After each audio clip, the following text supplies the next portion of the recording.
All right, so we're falling on to the last section of chapter 1. Chapter 1 is a beast. So think about what we've done. We did linear equations in one variable. Then we did applications of linear equations in one variable, which is where you have to make up the equation to solve. Then we went on to linear inequalities in one variable.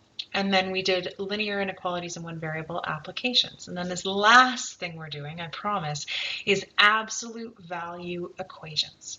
So how to solve an equation that has the absolute value signs on the x. So it's really important that the absolute value signs are on the x. So what are we looking at here? Well, we're looking at something like what values of x will make this equation true? What number, when I take the absolute value of it, will give me 4? Well, if you remember, absolute value means that the distance from 0 is 4 units. So you can go 1, 2, 3, 4 units. And 4 is a number that would give you an absolute value of 4. But I could also go 1, 2, 3, 4 units. And -4, if I put it in for x, would also, let me show you, absolute value of -4 also equals 4. Right? So when you take the absolute value, it makes it true. So that's weird. So when you're solving a linear equation in one variable, you just have to isolate x.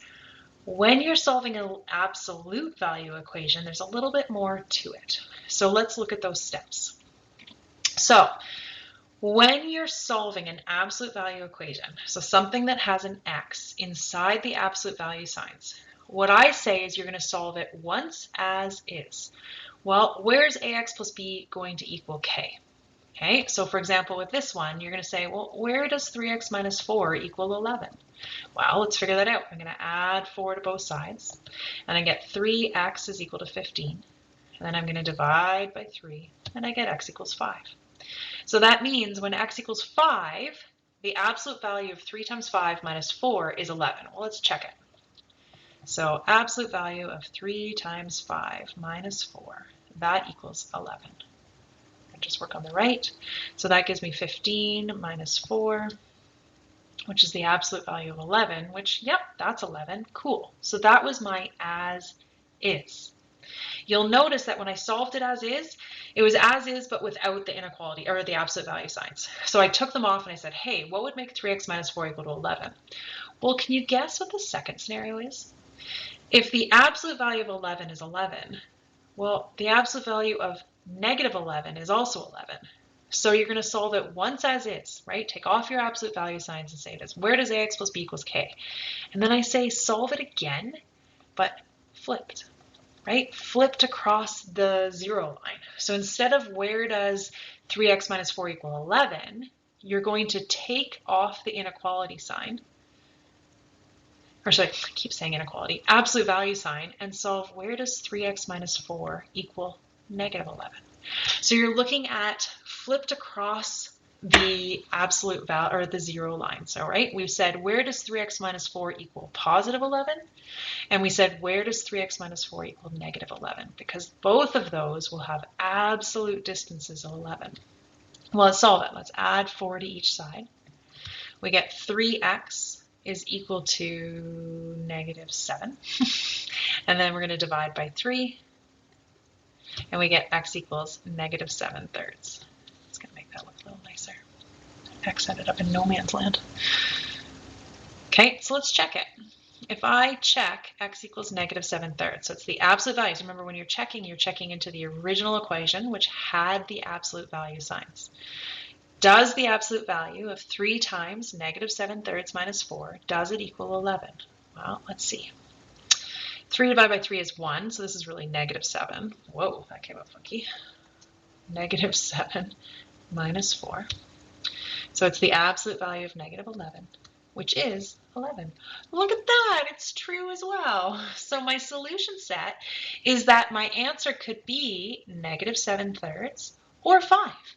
Both of those make the absolute value in equation true. So this is key. You gotta write this down somewhere. When you're solving an absolute value equation, you solve it once as is, but without the absolute value signs. And then you solve it again, flipped across 0. So instead of being equal to 11, you're like, well, when will it equal -11?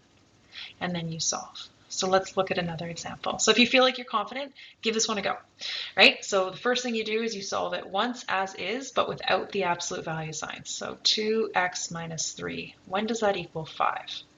So I'm going to add 3. I get 2x equals 8. I'm going to divide by 2. I get x equals 4.